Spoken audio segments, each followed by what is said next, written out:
ठीक बा। नमस्कार, प्रणाम, जय भोजपुरी। आज आखर के स्थापना के 8वां साल हटे। हमनी के जैसे कि बतौले रहनी है, जा आखर परिवार आज लाइव आखर टीम आखर परिवार लाइव रउआ सब संगे आज जुड़ल बिया। हमनी के संगे इस समय स्क्रीन पर और भी लोग बीच में आई। बाकी ये समय स्क्रीन पर बानी मोहन जी, मोहन भाई बलिया से, हम खुद शारजा से, संजय भाई बानी सिवान से लेकिन इस समय पटना में बानी, निराला भाई रांची से, देवेंद्र भाई वर्धा से, शशि भाई दिल्ली से, अमित भाई मुंबई से, यशवंत भैया पटना से, अनिमेश भाई मुंबई से।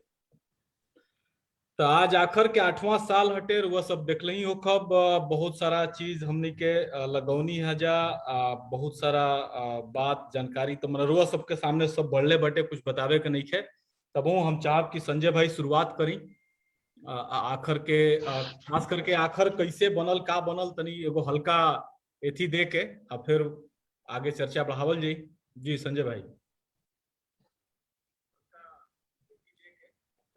संजय भाई म्यूट बनी रुआ, म्यूट बनी, ओकरा के अनम्यूट करी। जी सब के प्रणाम बा। 8वां साल बा, सबके बधाई बटे, सबके प्रति आभार भी बा। 8 साल जौन बा एक यात्रा के कहे के नहीं, कैसे कि जे लोग जुड़ल बा आकर से वो सब लोग जानता एक यात्रा के कहानी। बहुत साधारण यात्रा बा। जब हमने के आखर बनौनी जा, आखर के स्थापना भइल, दिमाग आखर के कल्पना दिमाग में आई 16 अक्टूबर 2013 दिन रहे। तो दिमाग में एगो चीज रहे कि गद्य साहित्य लिखे खातिर कैसे लोगन के प्रेरित कल जाओ। वो बेरा भोजपुरी में लिखे वाला लोग रहे, लेकिन ज्यादातर पत्र लिखाओ सोशल मीडिया के एगो हथियार बना के गद्य साहित्य के प्रोत्साहित करे का मुख्य उद्देश्य रहे। बहुत कम रहे। 8 से 10 साल पहले कर हुआ यात्रा देखी, 10 साल पहले की यात्रा तब देखो, 10 साल पहले भोजपुरी में सोशल मीडिया पर इक्का दुक्का लोग लिखे, अब वो गद्य साहित्य के बारे में चर्चा बहुत कम हो गई। आखर के स्थापना यही खातिर भई रहे कि गठन यही खातिर भइल कि भोजपुरी साहित्य में वर्तमान पीढ़ी जौन बिया गद्य लिखे खातिर उत्सुक बिया, ओकरा के एगो प्लेटफॉर्म मिले आ वही के प्रोत्साहित करे खातिर ई मंच बनल। शुरू में हमनी के एगो प्रतियोगिता करौनी जाता कि लोग प्रोत्साहित होके।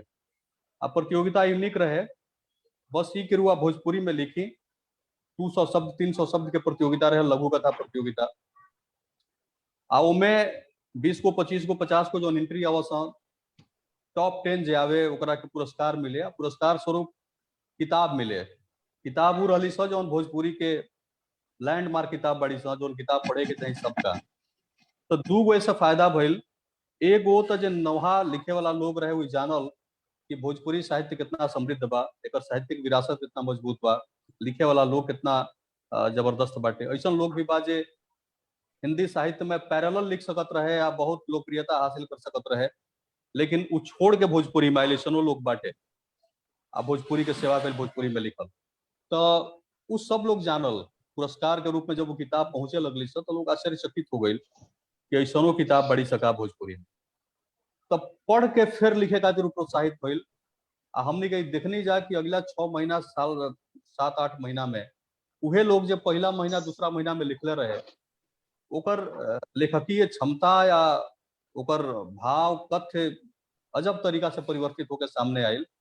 कुछ लोग ऐसा रहे जो नियमित तौर पर लिखे लागल, उसे प्रेरित होके। तो ऐसे शुरुआत भइल। आखिर के ओकरा बाद धीरे धीरे दिमाग में आयल कि एगो मैगजीन भी रहो जोना में लोग लिखो। तो ई मैगजीन के शुरुआत भइल, बहुत अच्छा चलल। कालांतर में अभी वो स्थगित हो गई कुछ दिन खातिर। फिर नया सिरा से ओकर जब आवश्यकता महसूस हुई हमनी के फिर ओकरा के हमनी के शुरू करब जाके जौन भी भविष्य के प्लान बनी।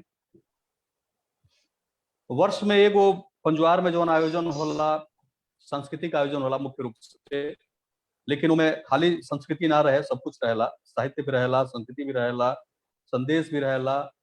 में सहभागिता प्रतिभागिता हर उम्र हर वर्ग हर तबका के रहेला। पूरा भोजपुरिया संस्कृति, पूरा भोजपुरिया जवार, पूरा भोजपुरिया समाज उनमें दिखाई देला जो आखर का आयोजन होला। तो शुरुआत भइल यही खातिर ओकरा बाद हमनी के महसूस भइल कि संस्कृति के क्षेत्र में भी कुछ करे के चाही, संगीत गीत संगीत के दुनिया में भी कुछ करे के चाही। आखिर यूट्यूब चैनल बनल आ ओकरा बाद जौन भइल तो रउआ सबके सामने बा। पिछला 2 साल में पूरा दुनिया में जौन एगो ठहराव आ गइल बा साहित्यिक आयोजन के संदर्भ में, कला संस्कृति के आयोजन के संदर्भ में, वो ठहराव आखिर पर भी बा। हमनी से जितना अपेक्षा बा, हमनी पर जितना काम करे के एगो भोजपुरिया संस्कृति के या भोजपुरिया समाज के हमनी से जौन उ चाहता, हमनी से जौन एगो उम्मीद करता, हमनी के बहुत ईमानदारी से स्वीकार करे में कोनो गुरेज नहीं के कि वो आशा पर हमनी के खड़ा नहीं जा उतर। अभी भी जौन प्राप्त भइल बा वो अप्रत्याशित बाटे। 8 से 9 से 10 साल में जौन परिश्रम भइल बा, परिश्रम के जौना तरीका से रुआ स्वीकार कैले बनी वो अद्भुत बा, ओकरा के कुछ कहल नहीं जा सकत। लेकिन कुछ और प्रयास के जरूरत बा, कालांतर में और प्रयास कइल जाई। सबसे यह निहोरा बा कि प्रेम स्नेह रुआ सब बनौले रखी, हमनी के प्रोत्साहित करत रही, हमनी के प्रेरित करत रही। धन्यवाद, प्रणाम। जी संजय भाई, हम सब के खाली फिर से बता दी कि आखिर के जब निर्माण भई रहे, आखिर पेज जब शुरू भई रहे तो ओ समय रुआ सबके विश्वास ना हुई, माने जे नया पर जुड़ल बाटे चाहे भोजपुरी से जुड़ल बा, हमनी के करीब करीब 700 से बेसी किताब जोन बा भोजपुरी में गद्य लेखन खातिर फ्री में, मतलब 10 लोगन के 8 लोगन के हर महीना चयनित कई जाए आ वो लोगन के भेजल जाए। एकदम शुरुआती समय के बात हटे। खास बात की अभी लाइव में अनिमेश भाई भी बानी, यहाँ के भी वो लेखन में जुड़ा रहनी। अनिमेश भाई रुआ याद हुई। हम चाहब कि अनम्यूट करी या अनिमेश भाई अपन अनुभव वजह से शुरू करी या फिर हमनी के निराला भाई के यहाँ पहुंचब जा। तो अनिमेश भाई रुआ, हमनी के परिचय अनिमेश भाई से संजय भाई पहले से ना रहे। वह लेखन के जब शुरू भइल तौने घड़ी परिचय भइल अनिमेश भाई से।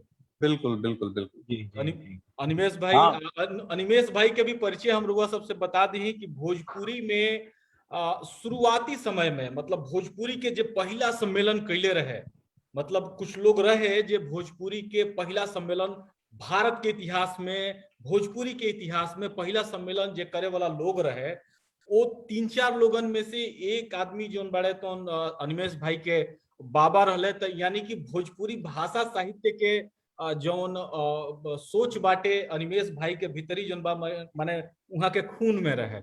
अनिमेश भाई जी, वो अनुभव के शेयर करी किताब वाला। जी जी प्रणाम सभी के। आखिर से हम जुड़नी, आखिर बनल 2013 में, हम जुड़नी 2014 में। तो भाई का कि हम खाली फेसबुक पे सर्च करत रही, ऐसे स्क्रॉल करत कर कहीं हमरा कोई शेयर के ले रहा आखिर के, तो हमरा एगो पोस्ट दिखल। हम पे देखने के बड़ा अच्छा लोग कहानी लिखत हटे, कविता लिखत, तो हमहू भेजनी, तो हमारू छप गई आखिर के पेज पे। हमारा बड़ा अच्छा लागल। सबसे मजेदार बात कि ओकरा पहले फेसबुक पे कब हमने के कुछ लिखी सन्ना, भोजपुरी में ना लिखाओ, कुछ जोन चीज लिखाओ तो हिंदी में लिखाओ, या तनी मनी कब का हाल बा, कैसन चलता है टाइप की लिख दी सन, वो पे लोग बड़ा कमेंट करो, तो माहौल ना रहे। लेकिन जब हम जुड़नी आकर से देखने के धीरे धीरे लाइक माइंडेड लोग के माहौल बनल, धीरे धीरे हमने के सब जुड़नी सन एक दूसरा के साथ। एक मिनट ना, बात का भाई कि सबसे मजेदार हमारे साथ भाई कि जो आयोजन चलत रहे ओकरा में पुरस्कार मिलो। तो पुरस्कार मिलो तो हमरो नाम लकली खाली आई कि हम कुछ जीतल बनी। और जो किताब मिलल हम देखनी हमारे घरे की किताब हमरा मिला, हमरा खातिर बड़ा अच्छा एक्सपीरियंस रहे कि दादी जो किताब लिखले हमरो मिला। हम कनी अरे बाप रे। फिर हम एक्चुअली तब हम सोचल शुरू कैनी कादम्बरी ना, हम ओकरा पहले इतना सीरियस ना रहे भोजपुरी के लेके, गलती बाटे है कि माहौल वगैरह कैसन रहे कार्य सभी के पता बाटे। तब हम ओकरा बाद से पढ़ल शुरू कैनी, ओकरा बाद से हम जानल शुरू कैनी, ओकरा बाद से और सीरियस भइल आदमी चीज के लेके, तब जाके पता चल कि एग्जैक्टली का हटे, कौन चीज के साथ हमनी के जुड़त नहीं सन, आखिर का हटे, आखिर के उद्देश्य का, भोजपुरी के लेके लोग के सोच का। ओकरा पहले जो माहौल है सभी जानते बाटे, हम उतना सीरियस कबो ना रही। हम कहते आखिर मैंने अगर लोग भाषा को हम यहाँ ठीक बा, लोग बोली को हम कहीं ठीक बा, भोजपुरी के लेके ये रहे कि भोजपुरी बोली है ठीक बा, भाषा है ठीक बा, हमरा कोनो मतलब ना रहे। ओकरा बाद ही समझ में आयल कि ना हमनी के कितना गलत नहीं सन। भोजपुरी के लेके हमने जो विचार रहे हो कितना गलत है, काहे कि बाबा लोग जो करो वो करे, हमने बहुत छोट रही हो, उतना हमने बुझ ना रहे। स्कूल में हमने ये पढ़ावल जाए कि हिंदी हमारी मातृभाषा है, बाहर गली तो ये भइल। वो जो एगो विचार में जो परिवर्तन भइल वो आखिर से जुड़ला के बाद ही भइल। मन लगा था सब लोग के साथ उहे भइल हुई, लेकिन जब हमने जितना लोग बानी मंच की जोड़नी सर, तब हमने के अंदर वो भटक खुलल। जी बिल्कुल। बचपने में खुल जाए के चाहते। जी अनिमेश भाई सही कहनी। ये बात लगभग सब केहू के ये अनुभव कुछ ना कुछ कम बा बेसी ऐसने रहल बा। निराला भाई बानी हमनी के संगे। निराला भाई हमनी के एक तरह से यहाँ के लोक के अध्येता बानी। लोक में यहाँ के बहुत अच्छा जानकारी भी बा। सबसे खास बात बाटे कि एगो भाषा से जुड़ल नहीं थी। यहाँ के बिहार के तीनों चारों भाषा जोन बाड़ी सो ओकरा पर बहुत बढ़िया यहाँ के गीतन के माध्यम से, लोक गीतन के माध्यम से अध्ययन बाटे। झारखंड के भाषा सब पर अध्ययन बा, पूर्वांचल अवधि के भी अध्ययन बाटे। यहाँ के लोग के बहुत बढ़िया से जानतनी।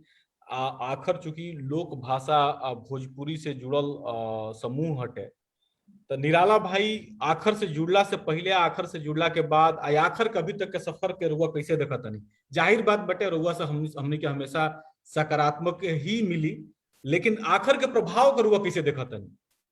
बहुत मैंने हम एगो आज मोटा मोटी एगो बात कहले रहनी हटे, बहुत लोगन के अच्छा भी ना लागल हुई, लेकिन हम 7 गो लोगन के ऐसा जानतनी जे समूह चला रहल बा भोजपुरी के नाम पर। उस शुरुआत में आखिर से ही लिखल भोजपुरी शुरू के लिए रहे, तो मैंने आखिर के प्रभाव के रुआ कैसे देखा तनी? जी सबके प्रणाम। जय भोजपुरी, जय आखर। और पहले तो आखर के 8वां सालगिरह के आखर से जुड़ल लोग के, आखर के जे पसंद करेला सबके शुभकामना बा और सबके बधाई बा। नवीन भाई पूछनी है सवाल, तो सवाल का बताई हम जवाब ना दे, लेकिन हम अपन अनुभव बता सकत नहीं। जी जी अपन अनुभव बता सकत नहीं कि 2003-4 के बाद था। 2003-4 में एक बार मतलब हम एक बार निकल रही बुलेट के यात्रा से, और 23 जिला जे बा भोजपुरी भाषी क्षेत्र के वो घड़ी निकल रही और पूरा यात्रा के लिए रही बुलेट से, हम अकेले एक साथी के बैठा करके। वो बहुत प्रभाव रहे जगदीश चंद्र माथुर के लेख पढ़ला के बाद। निराला भाई अनम्यूट हो गई बात, अनम्यूट करी। हाँ रहे कि ना जाके समझे के चाहिए, थोड़ा देखे के चाहिए। खास करके भिखारी ठाकुर में बड़ा रुचि जागल रहे, उनकर गाँव के नहीं। लेकिन ओकरा बाद फिर धीरे धीरे धीरे धीरे धीरे धीरे विदेशिया वेबसाइट शुरू कईनी, धीरे धीरे हमारी रुचि घटत गई। पहला बार जब आखिर के सम्मेलन में हम गई, हमरा ऐसा लागत रहे कि बहुत बहुत बहुत मुश्किल काम बा। कौन धरातल पर आदमी पांडे कपिल से मिलल रही, घड़ी कई बार बहुत लगातार जात रही, उ लोग के देखले रही, और फिर लागत रहे बार बार कि कौन धरातल पर हम भोजपुरी पढ़ रहा बानी, कौन धरातल पर समझे के कोशिश कर रहा बानी, का एक पूरा ट्रेडिशन रहल बा, का इतना रहल बा इतिहास समृद्ध, और का स्थिति बा। वो घड़ी बड़ा मतलब पूरा उफानी दौर रहे, उफानी दौर रहे। खास करके गीत संगीत में विनय बिहारी वगैरह के उफानी दौर रहे और बड़ा चलती रहे। वो घड़ी जब पहला बार हम गई पंजवार में और आखिर के सम्मेलन में गई, तो पूरा जरा कहल जाला कि पूरा माइंडसेट बदल जाना, नैराश्य भाव से निकल जाना। वो नैराश्य भाव के सबसे ज्यादा व्यक्तिगत हमारे का अनुभव रहे, गुरु जी के साथ का अनुभव रहा, हमने की बात करल चाह।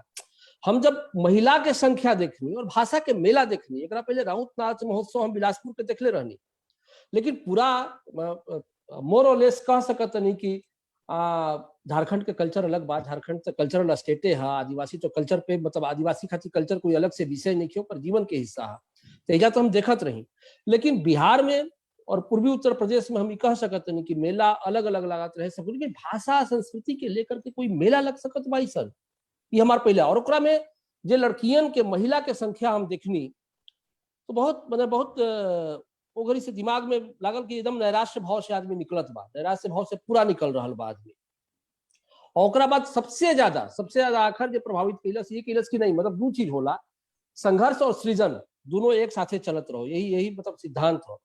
आखिर के जो पूरा यात्रा लगेला, हमेशा यात्रा लगेला। हालांकि बहुत लोग के बहुत तरीका के कमेंट आवेला, हम देखी ना बहुत लोग बा जे मतलब आखिर के बारे में लिखेला, और बढ़िया चीज बा, आलोचना होए के चाहिए, आलोचना होए के चाहिए, लेकिन आलोचना के लिखा होए के चाहिए, नेगेटिविटी के लेके चाहे बाकी चीज के लेकर के, बहुत सारा चीज के लेके आलोचना होला। लेकिन वो लोग शायद बहुत ऊपरी तौर पे बात करेला, भोजपुरी के लेकर के खास करके हम जहां तक गईल बनी, जितना लोग से मिलल बनी, चाहे जितना हमारा अपन समझ बा, वो हिसाब से निराश भाव से निकाले के काम आखिर कैले बा। एक जो निराशा के भाव रहे और लागत रहे कि इतना बाजार के ताकत इतना मजबूत बा, गिरोहबंदी इतना मजबूत बा, ये गिरोहबंदी में का हुई, कुछ ना हुई। पॉपुलर कल्चर भोजपुरी के इतना मशहूर हो गई बा, सब कुछ काउंट हो रहा बा कि कितना व्यू, कितना फलाना, कितना ये, कितना लोकप्रियता।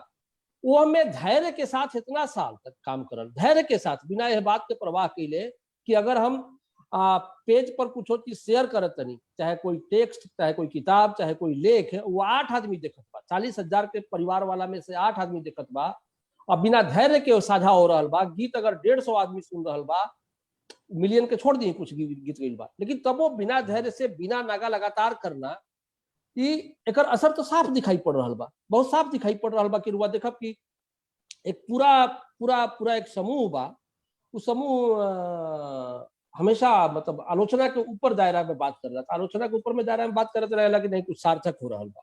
जब भाषा बदतमीज हो गई बा, बहुत सारा लोग के आखिर के लेकर के बहुत बदतमीज हो गई बा, जैसे लागेला कि नहीं कुछ सार्थक काम हो रहा बा, तब बदतमीज, चूंकि मास में नहीं खे भइल, कुछ चुनिंदा लोग के भइल बा, बहुत भाषा बदतमीज भइल बा, ऐसे लागेला कि नहीं बहुत सार्थक काम हो रहा बा, तबे बदतमीज भी कर रहा बा कुछ लोग के हाथ में भाषा। ऐसा बहुत सारा उदाहरण इतना साल में आई। हमरा तो यही से लागेला, बहुत बहुत ज्यादा लागेला कि बाकी सब कुछ पर बात होता रहे भोजपुरी में, लेकिन एक जो शऊर सिखावल, फिर से जागरण, ये ऐसा नहीं है कि आखिर बहुत कालजयी काम कर दिले भाई, हम ना मानते कालजयी काम के, बिल्कुल बात नहीं मानत भाई। सृजन के काम तो बहुत जे कई, हाँ, लेकिन सृजन के जो काम बा, वो सृजन के काम के सृजन के तरीका से रखल, या लोगों के बतावल, या लोग के जानल, एकर असर बा, एकर असर बा कि चाहे कोई आखिर के सम्मेलन में जगह बा, वो देख रहा बा, अमित भाई तो खुद आइल बनी, बम्बई से चल के आइल बनी, नितिन भाई आइल बनी, पंकज त्रिपाठी भाई, ये नहीं कहत कि लोग फिल्म के आदमी है, बड़ा आदमी है, ये से बात नहीं कहत, लेकिन एक मंच के प्रति जब विश्वास हो जाओ, बहुत विश्वास हो जाओ, लोग के भरोसा हो जाओ, जो कि बहुत लोकप्रिय मंच नहीं खे। आज के मिलियन के जमाना में 40,000 कुछ नहीं खे, कोई महत्व नहीं खे। मिलियन के जमाना बा, 40,000 में वो भी डिफंक्शन, मतलब डीएक्टिव मेंबर है, 40,000 कोई महत्व नहीं खे। देख ली एक गो संस्था, एक गो चैनल के, एक गो का मिलियन के कोई महत्व नहीं खे, 1 घंटा में मिलियन पहुंचला। ओकरा में इतना विश्वास जगल, जो विश्वास जगल बा लोग करके, चाहे साहित्य के लोग होके, चाहे सिनेमा के लोग होके, चाहे संस्कृति के लोग होके, हमारा लगा कि आखिर के यही सबसे बड़ा असर बा। कोई विश्वास जगल बहुत मामूली चीज ना है कि हम जाए, ये जानत जाए कि गांव में जाए के बा, ये जानत जाए कि बहुत लोकप्रिय ना है, ये जानत जाए कि बहुत ताम झाम नहीं हो जा, कुछो बहुत हाई फाई नहीं हो जा, और तब वो हम जाए, हमरा आखिर से बतकही करे को कि तो हम करब, बड़ा बड़ा असर बा, विश्वास जगावे वाला जो असर बा, वो बहुत बड़ा असर बा। हमरा यही अनुभव भइल बा। आई विश्वास कई गो रास्ता खोले बा, रुआ कहनी है कि 8 आदमी, बढ़िया चीज बा, ढेर संस्था इमने गोरुआ जो बात कहनी है कि भाई 8 आदमी लिखे शुरू कैलस, और 8 आदमी अलग अलग समूह चला रहा बा, ये खूब बढ़िया चीज बा। आखिर यही तो काम होला, स्कूल बन जाना।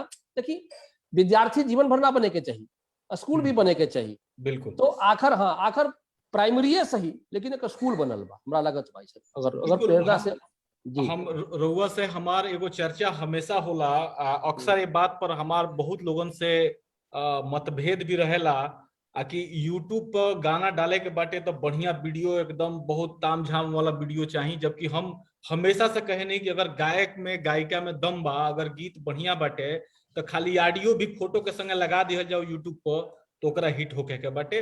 आज ना हुई, काल ना हुई, 2-4-10 बरिस के बाद हुई, हो सकेला कि मुआला के बाद होके। बहुत सारा लोग के प्रसिद्धि जोन बाटे, वो लोगन के सृजन के जोन बा, प्रसिद्धि जोन बा, वो लोगन के मोक्ष प्राप्ति के बाद मिलल बाटे।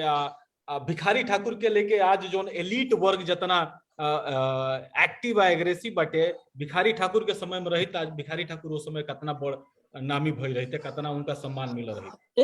एक बात करब, आखिर के कहना में बड़ा भूमिका रहल बा, बहुत बड़ा भूमिका रहल बा, कि मतलब हमारा अपन बहुत उतना समझ नहीं खे, लेकिन हमरा ये समझ में आवल बा कि कोई भाषा जब मतलब चुनिंदा ईश्वरवाद में पड़ जाले, एकेश्वरवाद में, चाहे एकेश्वरवाद में ना तो द्विश्वरवाद में, त्रिवेश्वरवाद में पड़ जाले, 2-3 गो नायकन पर खाली ग्लोरीफाई करे में पूरा ऊर्जा लगा देवे, वो भाषा के बड़ा बुरा हाल होला। वो फिर एक नायक ही सब कुछ हो जाला, ओकरे इर्द गिर्द फिर नायक के देवता।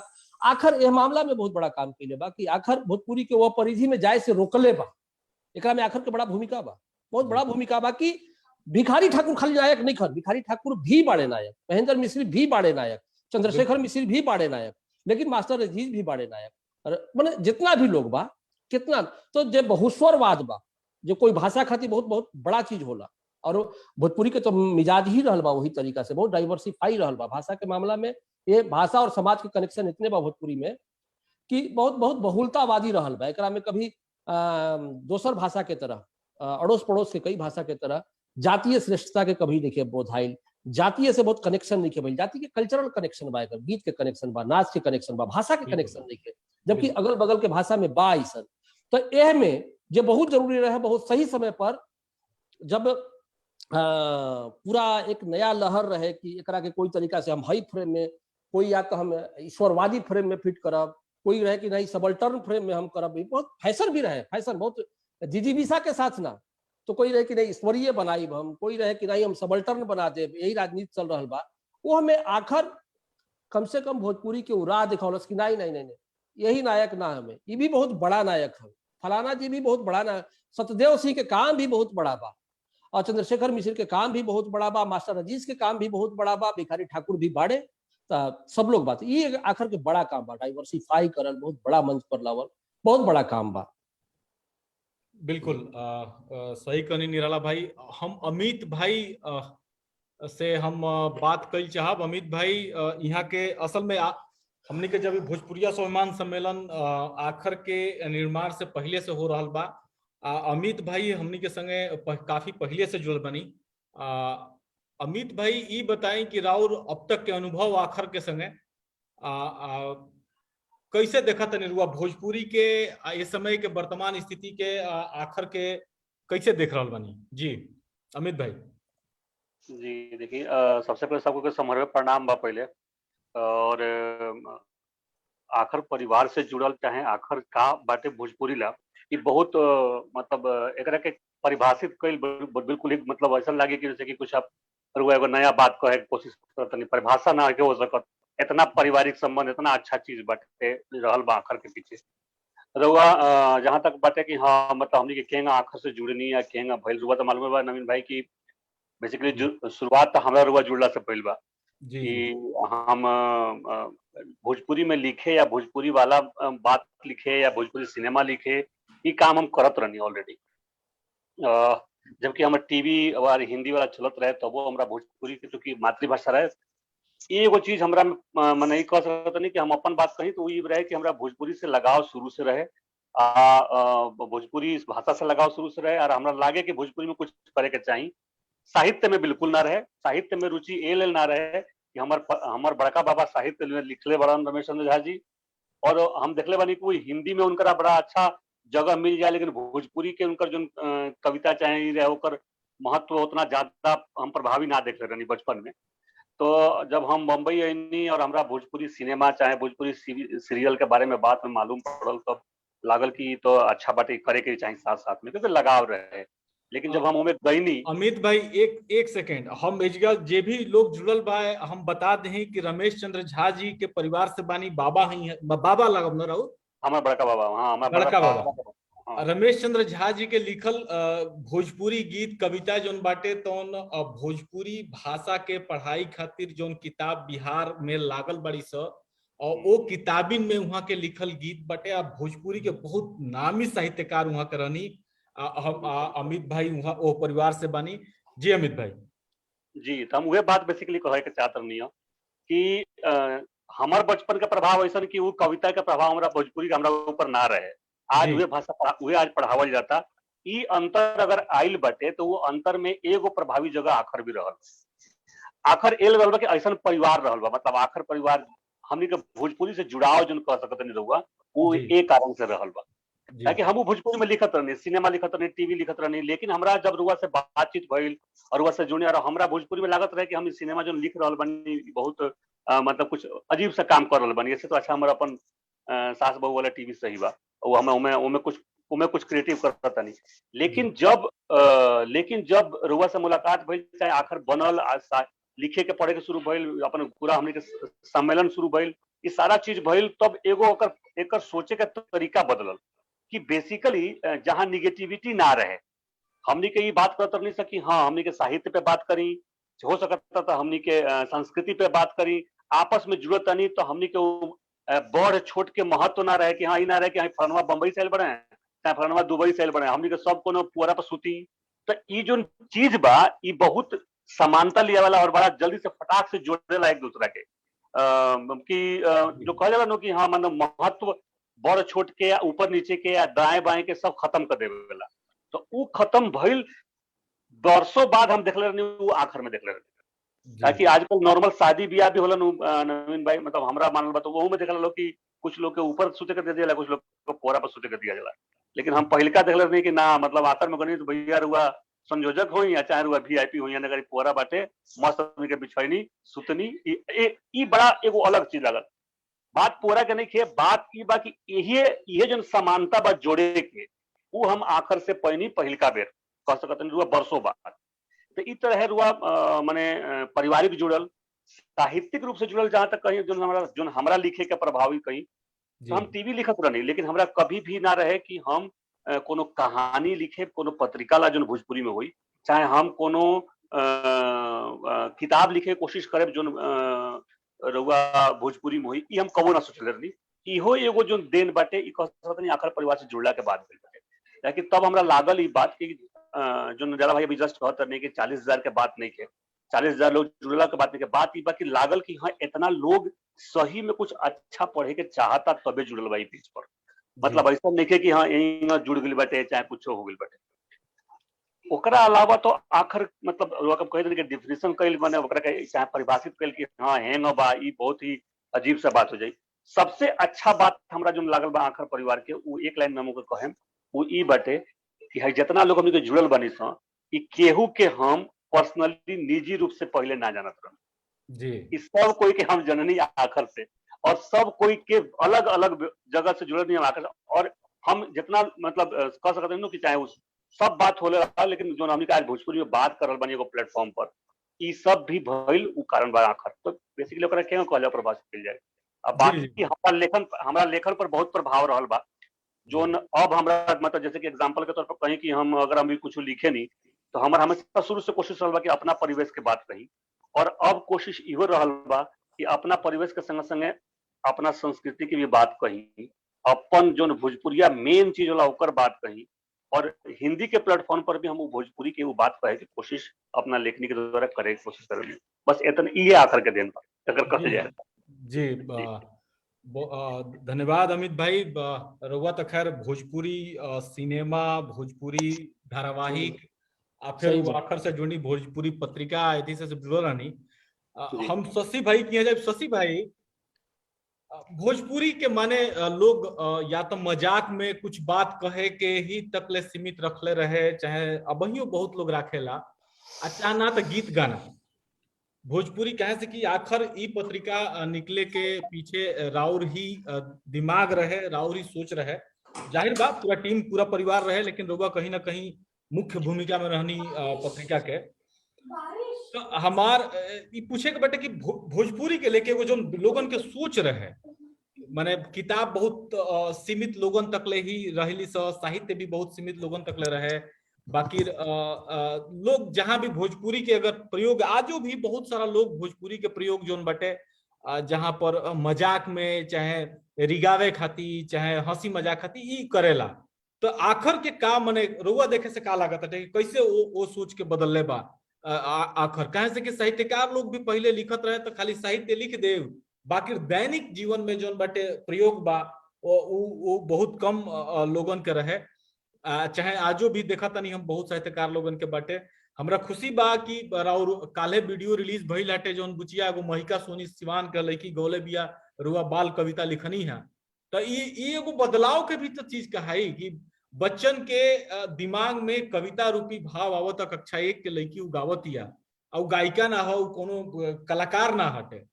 तो रुआ कैसे देखा तनी ये चीज के, एकरा के आखिर की यात्रा से कैसे जोड़ के देखा तनी? जी नवीन भाई, सबसे पहले तो सब कोई के प्रणाम, सभे के बधाई। ये 8वां साल पूरा कइला के, ये 8 साल तो आखिर के साथ बाकी हमरो से बहुत पहले से जुड़ल बानी। जी माध्यम भोजपुरी बिल्कुल भोजपुरी के कारण ही हम लोगन से जुड़नी आखिर एगो बहुत बड़ा प्लेटफॉर्म मिलल हमरा जहाँ पर आज हमनी के बानी जा भोजपुरी के उत्थान के बात कर रहा रहे आखिर से पहले हूँ हमनी के बात होते रहे कि लोग ये बात करे कि भोजपुरी लिखा ला भोजपुरी कहाँ बा। आज हमने भी भोजपुरी साहित्यांगन के पास जो लाइब्रेरी भी है वो पे 550 से अधिका किताब उपलब्ध बा। 660 से ऊपर हो गई बा जी। 660 हो गए हम ऐसे ही 550 खाली तक डब्बा जी। तो हम बतावल चाहता नहीं कि लोग के पहले मालूम ना रहे। पहले तो शुरुआत भइल कि भोजपुरियो लिखाला तो हमनी के जब लिखे के शुरू करनी जाए कि भाई जौन बोलाला तौने लिखाला ये फॉर्मूला पे हमनी के काम शुरू करनी जाए जी। दोसर भी मंच रहे जहाँ से हमनी के लिखे पढ़े के शुरू करनी जाए। फिर आखिर के भी शुरुआत भइल आखिर के शुरुआत भइल रहे तो पत्रिका के लेके ना बढ़ रहे। पत्रिका के बाद में बात आई पत्रिका के ऐसे बात कि भाई जब इस तरीका से लिखा था तो काहे ना लोगन से कहाँ लिखवावल जाओ। हमनी के तो लिखते बनी जा हमनी के पोस्ट डालत नहीं जाए हेजी से ओजी से जुटा करके चाहे वो गीत के होके जानकारी चाहे भोजपुरी के इतिहास होके चाहे कैथी के इतिहास होके सब हमनी के डालत नहीं जा। लेकिन बात आयल कि लोगन से भी अब लिखवावल जाओ चाहे वो 4 लाइन कविते कहानी काहे निकल लिखत जो आखिर के पेज पे आवत थोड़े बतकई होता हमनी के उहे छोटे वो शुरुआत रहे उहे एक मतलब बेस लाइन बनल आधार कि लोगन के हमनी के ऐसे तो लोग ढेर लिखत हुए स्थापित साहित्यकार लोग लिखत रहे बाकी नवहा लोग के कैसे जागरूक कल जाओ ओकरा खातिर हमनी के एगो सोच बैठल हमनी के साथे बैठनी जा ओमे भइल कि रुआ सब के साथे डिस्कशन भइल तो भइल कि ना एगो पत्रिका आवे के चाहिए जौना में लोग लिखे उ लेख के हमनी के प्रकाशित करी जा बिना कोनो मापदंड के कि वहाँ के स्थापित कलाकार हैं कि कोनो नवाहा के लिखल बा कि कोनो बुचिया के लिखल बड़ुए। हमरा याद बड़ुए कि छोट छोट लड़की सबके भी नाम शायद सोनी कुमारी की क्या रहे जी जी जी जी। हाँ तो छोट बच्ची भी लिखत रहे हमनी के आखिर पत्रिका में बहुत तरह के कंटेंट आवे के शुरू भइल यहाँ तक कि हमनी के कैरियर से भी यात्रा से भी संस्मरण भी मतलब जे जौन विधा में लिख सकत रहे वो विधा में हमनी के लिखवानी जा। हम नाम लेवल चाहब अनुराग इंजीनियरिंग के तैयारी करत हन कंपटीशन के तैयारी करत हन बाकी वहाँ के और अनेक तरह के फील्ड के जौन कैरियर से संबंधित जानकारी दिलन वही तरीके से यात्रा से संस्मरण भी आयल बहुत जगह से केहू हिमालय के यात्रा कैले हिमालय के यात्रा जी पृथ्वी भैया का रहे यात्रा संस्मरण जी पृथ्वी भैया के भी रहे एक और लड़का के भी रहे हमरा याद पड़ुए हिमालय के कहीं तराई में गई रहन तो का भी रहे। तो ये तरह के कंटेंट जोन छुपल रहे लोग के मतलब उत्साहित कैलस लिखे खातिर कि हमरो कंटेंट छपत हुए जौन चीज हम हिंदी में लिख सकत रही हम अपन मातृभाषा में लिखत नहीं आ लोग ऐसे बहुत जुड़ाव महसूस कैल आ उहे जुड़ाव के आज नतीजा बाकी आज हमनी के 40,000 से ऊपर बानी एगो परिवार बहुत बड़ा परिवार बनल बड़ुए। कुछ दिक्कत आयल कुछ परेशानी आयल हमनी के साथे जे पत्रिका के ठहराव भइल बा भविष्य में हमनी के पे बात करब जा भविष्य में फिर से सुचारू रूप से आई एकरा पर हमनी के काम करे के बाद आई ठहराव कोई कोनो विशेष नहीं के कि एकदम जड़ गइल बा एकरा के हमनी के तुड़े के कोशिश में बानी जा समय लागी बाकी जल्दी आई जब ये आई तो फिर से जो 40,000 बड़ुए हम आशा करता नहीं कि 4 लाख तक पहुंचे विशेष ना 4 लाख तक पहुंचे 4 लाख के बहुत बड़ा पारिवारिक संबंध हो जाए हमने कहती जी जी बिल्कुल। तो तब से लेके जो नवीन भाई और प्रश्न रहल कितना लोग लिखे के सीखल जे लोग कहते रहे कि हमरा भोजपुरी लिखे ना आवेला हम बोल लीला समझ लीला वो लोग तोड़ ताड़ के लिखे के शुरू कैल हमनी के लिए सीखनी जा। सबसे बड़का बात ये ऐसा मंच मिलल हमनी के कि हमनी के सीखनी जा हमनी के भाषाई शुद्धता मिलल जी बिल्कुल व्याकरण के शुद्धता पढ़ करके समझ के दूसरा के सुधारे में हमनी के सुधरनी जा अपना के ये बहुत बड़का अचीवमेंट रहल। पत्रिका निकालत रही पत्रिका निकाले में जो हमनी के जो टीम रहे लोगन के देखे 2-4 लोग के लेख जो माइलस्टोन रहे वो माइलस्टोन के आधार पे दोसर लेख के हमनी के सुधारी जा हे तरीका से हो सकेला।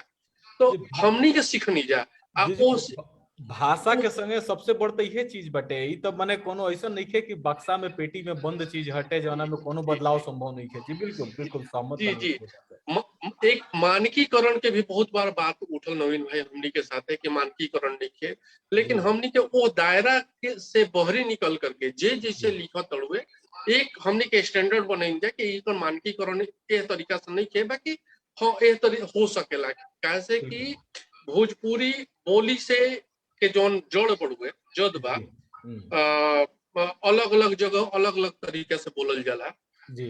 अब भोजपुरी है तो हमनी के ओकरा के वही रूप में लेनी जा। बिल्कुल बिल्कुल। आखिर पत्रिका में अगर केहू सिवान के लिखत हुए वो भाषा के पुट आवत हुए तो वो रखाइल, बनारस वाला बोली के पुट आवत रहे तो वो रखाइल। ओकरा में हमनी के विशेष छेड़छाड़ ना कइनी जा।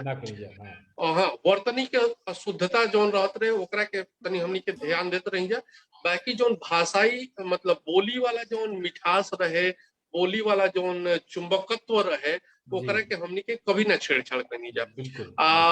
इहे एगो हमनी के साथे उपलब्धि रहल कि लोग वो चीज के सराहल कि जोन हम चाहे बलिया के भाषा ले बोली से जुड़ल भोजपुरी लिखता नहीं, चाहे हम सिवान से लिखता नहीं, चाहे आरा वाला लिखता नहीं, गोरखपुर के लिखता नहीं, सबके हमनी के मिला के चलनी जा।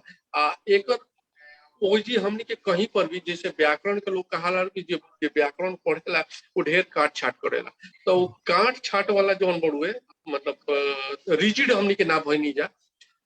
एक नतीजा भइल कि हमनी के परिवार पढ़त गई, लोग लिखत गए। कैसे कि जहां अगर रुआ केहू के नयका लिखे वाला के लिखावट में तनिको काट छाट कर तो ओकरा मतलब कहीं ना कहीं रुआ ओकर लिखावट में बैरियर रुआ डालत। हाँ। जरूरी नहीं है कि वो 4 लाइन लिखत हो तो छंदे में लिखो ओकरा खातिर। माने अब हम उदाहरण बताओ तनी नवीन भाई, हम तो बात खत्म करब अपन जल्दी है। रउआ याद होगी कि हम एगो बैसाख नंदन के प्रति लिखले रही, ओकरा पर बहुत कमेंट हो रहे कि चौपाई ना हो दोहा ना हो। रउआ याद हो जी जी तो वो हमरा खातिर कुछ बैरियर खड़ा कर जात रहे। बाकी भोजपुरी के शुरुआती दौर में जब हम लिखे के शुरू कैले रही तो हम ओकरा के लिखले रही, भाव हो कविता लिखा गई चौपाई के छंद में मात्रिक के हम ज्ञाता ना रही कि हम ओकरा के मात्रा पर लिखी। बाकी जो भाव है तो हम चाहते रही कि हमार विचार रहे कि नवहा लोग जे भी लिखे वो अपन भाव लिखे, कविता में पिरोए, गद्य में पुरे। सबसे बड़का कमी रहे हमनी के गद्य के आखिर गद्य के भी लिखोइलस ओपर हम बात करब।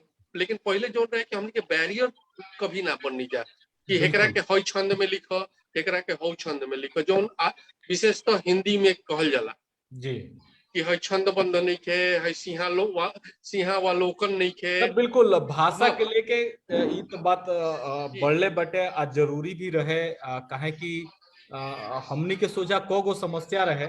एगो जो एगो खोल बना रहे कि भोजपुरी माने खाली गाना गोनई, तो खोल से बहरी भी निकाले के रहे। हाँ वो खातिर अगर हमनी के माने ये रहे कि ठीक बा हमनी के सुधार करत रहनी जा, लेकिन एगो सीमित रूप से। जी शशि भाई तो ठीक बा, हम अब चलत तनी अपना परिवार के सबसे बुजुर्ग सदस्य जे इसमें लाइव बानी वहां के हमनी के संगे एक मिनट हम टाइम चाहिए हमरा। देखी संजोग ऐसा बा, देखी आखिर के जो अमित भाई बतावत रहने हम परिवार वाला हिसाब किताब है, ये संजोग बा कि हमारा कल जन्मदिन रहे और अभी एगो केक आइल आखिर के सदस्य की ओर से। देखी दिखावल चाहते नहीं अभी आइल अभी जस्ट के आखिर के जन्मदिन पर काटल जाए दिन अंतर बा आई आइल आखिर के सदस्य की ओर से। अब हमरा पता ना रहे, अभी हम देखनी है जस्ट नहीं है 10 बजे अभी अबे कइल है ते आखिर के जन्मदिन पे काट दे बोल जी। माने कहे के वही चाहत नहीं कि सब कोई केक दिखावत नहीं ना। हम अभी आइल ह त अब बताई कि आज आखिर के जन्मदिन पाइल तो मनावल जी करा के। यशवंत भैया अनम्यूट करी अपना के। यशवंत भैया के हम लेके चलते नहीं वहां के पटना में बनी। यशवंत भैया हमनी के गोड़ हाथ हई, मतलब खास करके आयोजन जब होला कोनो चीज तो निराला भाई ये बात के बहुत बढ़िया से जानते नहीं, बहुत मतलब हाँ यशवंत भैया तो तनी अपन अनुभव शेयर करी सबसे। एक और बता दी लोगन के हम बता दी कि आखिर के सबसे पुरनका टी शर्ट यशवंत भैया पहनले बनी ये सबसे पुरनका मॉडल हटे, वी नेक के आई रहे उस समय अनिमेश भाई डिजाइन किले रहनी वी नेक वाला। वो पुरान माने आखर के पुरान आदमी, उम्र में पुरान आदमी, अनुभव में पुरान आदमी, या टी शर्टो पुरान पहनले बनी। तब आप बताइए, सब पुरान बटे, तो बताई भैया जी। सभी के प्रणाम, जय भोजपुरी। नवीन भाई सबसे पुरानका ना हो, हमरो से पुरान तो ढेर लोग आखर में बा। ऐसे पुरानो मॉडल टी शर्ट के बा ना लाइव में पुरान बनी हुआ लाइव में पुरान बाजी भाई, ई मान लेते नहीं जी। बड़े बुजुर्ग बनाइएगा छोड़े वालों जी भैया। अपन अनुभव तो अगर हम बताएं तो भोजपुरी शुरू से तो जुड़ाव रहे, शुरू से बाबूजी लगे चिट्ठी लिखी हम, चाहे घर में हम निकल जो भी भाई सब माई भाई सब है तो भोजपुरी में लिखी जी। लेकिन चौथा पांचवा क्लास के बाद वो खत्म होत चल गए, हिंदी हावी होत चल गए। 8 साल पहले आखर बनल, आखर से हमरा जुड़ाव भी लगता, वो 8 साल के लगभग ही रहे। जी भैया, जी भैया। हाँ लगभग बा। ओकरा पहले के अगर अपन हम पोस्ट देखी तो वो सारा हिंदी में नजर आवेला, कोनो कोनो अंग्रेजियो नजर आवेला, हालांकि अंग्रेजी हमरा ना अब के देखी ले तो एक आध गो कोनो अगर हिंदी में लिख देनी बहुत मजबूरी कहीं बात तो बा, न तो मरे कुछ लोग गरियोबो करे लगे तो का लिखे लगे हमरा समझे में ना कि काहे खाली भोजपुरी लिखे। एगो गुमनाम जौन आदमी रहे, हमरा ऐसा ढेर लोग बा, खाली हम ही नहीं की, ओकरा के आखिर एगो पहचान तो देवे कैलक। अगर समाज में ठीक बा कि 10 आदमी पहचानता कि नहीं भोजपुरिया हो, तो एगो पहचान तो मिलल ही, सबसे बड़का उपलब्धि बा हमारा आखर के साथी के। भैया गुमनाम केहू नहीं के, हर भोजपुरिया अपने आप में भोजपुरिया बाटे। आखर खाली एगो प्लेटफॉर्म बाटे, गुमनाम वाला बात मत करी, गुमनाम के बातें नहीं खे, गुमनाम आदमी के बातें नहीं खे, एकदम नहीं खे बात। पटना जैसन जगह में हम एबरा यूट्यूब नवीन भाई 4 गो स्क्रीनशॉट लगौनी है, निराला भाई 1 मिनट यूट्यूब के स्क्रीनशॉट लगौनी है। अब वो विश्वास ना करब, वो 60 गो वीडियो में कम से कम कुछ नहीं तो 22 गो कलाकार बाड़े, 22 गो कलाकार, माने आखिर के जो टॉप 60 गो वीडियो बटे ओकरा में 22 गो अलग अलग कलाकार बाड़े, 1 लाख से ऊपर व्यू वाला। हम एक बात कहब, क्योंकि हम तो हमेशा जाई ना यशवंत भैया के यहाँ, पटना से हमारा मदरफ के रिश्ता बा, पटना हम रहल बनी, ठीक बा ना जी। पटना में साहित्यकार लोग रहे, कलाकार लोग रहे, सब लोग रहे, लेकिन सच्चाई ये बा, सच यही बा कि पटना में एक्टिविटी के नाम पर मतलब कार्यकर्ता कोई एक ना रहे, जरा के बहुत कार्यकर्ता कहल जाला भोजपुरी के, कोई ना रहे पटना में। बेशक भाई भगवती जी बानी वही जे, तैयब हुसैन जी बानी वही जे, ब्रजकिशोर दुबे बानी वही जे, हाँ बहुत लोग बा, लेकिन पटना में भोजपुरी को कोई समर्पित कार्यकर्ता ना रहे। और वो पटना में पिछला 5 साल 10 साल में माहौल बनावे में, एक चेन बने में, एक जगह बने में यशवंत भैया के जो भूमिका बा बहुत बहुत अद्वितीय बा, ओकरा के बहुत मतलब असाधारण बा, वो भूमिका असाधारण भूमिका। जितना पैसा हम नहीं देख ले, इनका पर अगर बात होती तो ये अलग से बात होती, आखिर के अलावा अलग से बात होती। हाँ यही से गुरु जौहर सफियाबादी जी लिख रहल कि मनोवैज्ञानिक रूप से अपन मान सम्मान अपना मातृभाषा के स्वाभिमान से नवही लोगन के अवगत करावे में आखिर के भूमिका भुलावल नहीं जा सकत, जौना के देखा देखी और सब बहुत सारा संस्थान में नवजागरण के संचार भई। बात तो ये हमरा अपना मुँहे ना कहे के चाहिए, लेकिन ये बात सबके मानेला। जी भैया यशवंत भैया बताई। दोसर चीज बा हमरा तो माने पद के तो खैर बातें नहीं खे, गद लेखन भी देखा देखी सबके हम धीरे धीरे शुरू कैनी, आखर पत्रिका तक में छप गई, और का चाहिए और का चाहिए।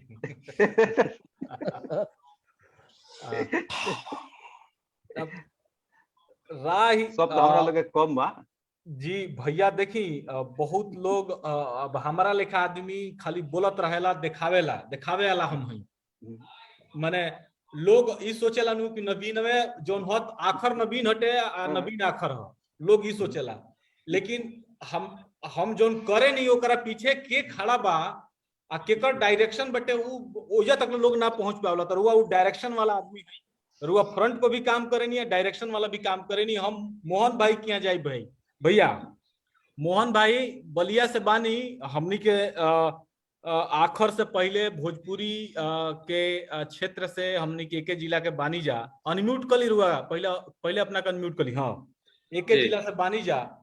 आखर से रुआ तनी देरी से जुड़नी। मुकेश भाई हमनी संग पहले जुड़ल रहे रुआ से पहले, तो बताई मने का राउर का बटे रुआ को संस्था है थी, सब लोगन के देखले बानी, बहुत लोगन के जानत तनी। कम तुलना नहीं है, तुलना के बात नहीं है, लेकिन भोजपुरी के लेके आखर के जो प्रयास रहल बटे, बाकी जे लोग देख रहल बा, सुन रहल बटे ए वीडियो के चाहे ए लाइव के, वो लोगन खातिर भी राउर का मैसेज बा। जी मोहन भाई। सबके आखर प्रणाम। आखर से हमरो जुड़ला 5 साल हो गइल बा जी। और नवीन भाई कहनी है कि हम जुड़ल बनी बाद में, लेकिन हम जुड़ल बनी शुरुए से। कहीं न कहीं हमरे स्कूल के एथी से सब कुछ होत रहे वो विषय का जाना तनी जी। तो हम आखर के शुरू से जानतनी जी। जब से चल रहा बा आखर तब से जानतनी। और पहला आली जब आखर के मंच पर गईनी तो हमरा से कुछ कहल गई तो हम खाली एक लाइन कहले रहनी कि आखर एगो सोच है और हम ये सोच के संगे जुड़ के जियल चाहते जी। आखर निश्चित रूप से एगो सोच है। ये हमरा अभी तक के अनुभव से इहे निकल के आयल बा कि आखर एगो सोच है। व्यक्तिगत आक्षेप आप जैसे कि निराला भाई कुल कहनी है बात के, मन दुखी करे वाला बहुत कुछ बात ऐसा होता रिसर्च होना से कि हमनी के दूर रहे के बाद हमरा ये महसूस होला कि जब भी कोनो चीज मजबूती से आगे बढ़ेले तो करा के बहुत सारा बाधा आवेला, बहुत बाधा वगैरह के अथी करे के कोशिश करला। आखर से जुड़े से पहले हम भी सोशल मीडिया प्लेटफॉर्म पर कबो भोजपुरी में ना लिखत रहनी, तो ई भोजपुरी में लिखे गए जो प्रक्रिया हम शुरू के लिए बनी, चाहे लिखे नहीं कुछ भी लिखे नहीं, अब तो समय तनी कुछ व्यक्तिगत जीवन में कम मिला था। और दूसर का बात ये बा कि हम किताब लिख रहा बनी, नवीन भाई बता चुकल बनी जी। और ईश्वर करी है तो भोजपुरी में हमारी किताब आप लोगों के सामने 2-3-4 महीना के अंदर आ जाएगी। बहुत बढ़िया। तो हम गद्य लेखन के काम में भी लागल बनी। ये प्रेरणा भी हमारा आखिरे से मिला, जबकि हम रोरा सबके साहित्यिक गतिविधियों से दूर रहल बनी, वो समय हम नहीं जुड़ल रोरा सबसे, लेकिन प्रेरणा स्रोत कहीं ना कहीं आखर रहल बा। आखर सोशल मीडिया के माध्यम से जौन क्रांति ले आई वो एगो बहुत बड़ क्रांति कहाई, जौन एगो लकीर खींचे वाली बात होत रहे, वो लकीर कहीं ना कहीं आखर जरूर खींचे में तनी मई सफल भइल बिया। और इस सफलता ईश्वर के दया से आज टुकड़ा टुकड़ा में अलग अलग होके ओकरा खातिर एगो नींव तैयार कर दिले बा। जोना पे 7 गो संस्थान के बात कहनी है जी। बहुत सारा संस्था बनली स, हमरा जुड़ला के बाद भी बनली स जी। तो हमनी खातिर बहुत अच्छा बात बा कि जौन एगो लकीर खींचे के बात होत रहल, जौन लोक अस्मिता के जौन चीरहरण होत रहल ओकरा के बचावे के प्रयास में जी। जौन एगो मतलब का कही हम एगो बूंदे कही लिहल जाओ, हमनी के एगो आखर एगो बूंद के जो काम कैले बा ओकर विस्तार हो रहल बा और वो बूंद बूंद से सागर भरी, ये आशा हमारा अपना जीवन में बाटे। कभी कभी लोग कहे नहीं कि हमनी के जियत जिंदगी का जाने का होई कुछ नहीं जानत, लेकिन लागे लागे बदलाव के प्रक्रिया चालू हो गई बा। जौन दशा दिशा बेपटरी रहल कहीं ना कहीं ओकरा में सुधार के प्रक्रिया शुरू हो चुकल बा। एकरा में आखर के हम बहुत बड़ योगदान मानतनी। हम बहुत लंबा समय से जूझ रहल बानी, भोजपुरी के लिए काम कर रहल बानी, आज भी कर रहल बानी, कुल जाना तनी। यहाँ तक कि हम किताब प्रकाशन में भी घुसल बानी जी। बिल्कुल कोशिश कर रहल बानी कि कहीं ना कहीं जौन साहित्य बाड़ी सा, हमनी के साहित्य बहुत समृद्ध साहित्य बा। उदय नारायण तिवारी, कृष्णदेव उपाध्याय, चौधरी चाचाई कुल जौन श्याम सुंदर ओझा, बहुत कुल लोग ऐसा बड़े जगह की किताब छपल बड़ी सा आ छप के अपने में बंट के रह गई बड़ी सा, उ समाज में आयल लिखी सा। तो हमनी की जौन साहित्य बाटे ओकरा के आज जौन साहित्य आंगन जो काम कर रहल बा को मतलब मन कर लगे का बा कितना बढ़िया काम हो रहल बा। बिल्कुल आज के जौन प्लेटफॉर्म बाटे सोशल मीडिया, इतना बढ़िया काम हो रहल बा। हमनी के चाही कि ओकर अध्ययन करी जा, हमनी के जौन समृद्ध साहित्य बा ओकर अवलोकन करके एकर जौन मजबूती बिया, जौन हमनी के लोक भाषा बाटे, जौन हमनी के अपना घर से दूर हो गइल बा। ई हकीकत इहे बा कि हमनी के अपना घर से दूर कर देले बन जाते, समाज में ओकर इज्जत कम हो गइल रहल। लेकिन आज जौन प्लेटफॉर्म रोड़ा सब प्रदान कैले बनी, चाहे रोड़ा सब के माध्यम से जौन ई चल रहल बा उ अब धीरे धीरे अपना घर में प्रवेश कर रहल बिया। और विश्वास बा, हम ये कहब फिर से कि हमारा ये आशा विश्वास बा कि हमनी के जियत जिंदगी जौन रोड़ा सब बीज बोनी हमू में एगो सेवा भाव से जुड़ल बनी और जुड़ल रहब, बिल्कुल। और कहीं ना कहीं घर में आ जाए हमनी के, और हमनी के जो लोक भाषा वो अपन जगह ही पा जाए। जी ये बिल्कुल। तो हमारा बुझाइल बा अभी तक रोड़ा सबके ना आखिर से। बिल्कुल बिल्कुल एकदम सही कहनी मोहन भाई। देखी हम तो कहबे कहीं हटे कि कोशिश करे के बाटे, बाकी परिणाम तो हमनी के जो मुख्य ग्रंथ बाटे जो हमनी के संस्कृति के, तो कहबे के लगी जी, जी। परिणाम की इच्छा करे के जरूरत नहीं है। अनिल ना, ओझा ना। नीरज जी बलिया के देखी मोहन भाई बोलत रहनी हटे, बलिया से ही अनिल ओझा नीरज जी बनी, कलकत्ता में रहे नहीं, जी, जी, जी। सम्मान नाम मिलल छूट बाटे, वहाँ के आखिर के बधाई दे रहल बानी।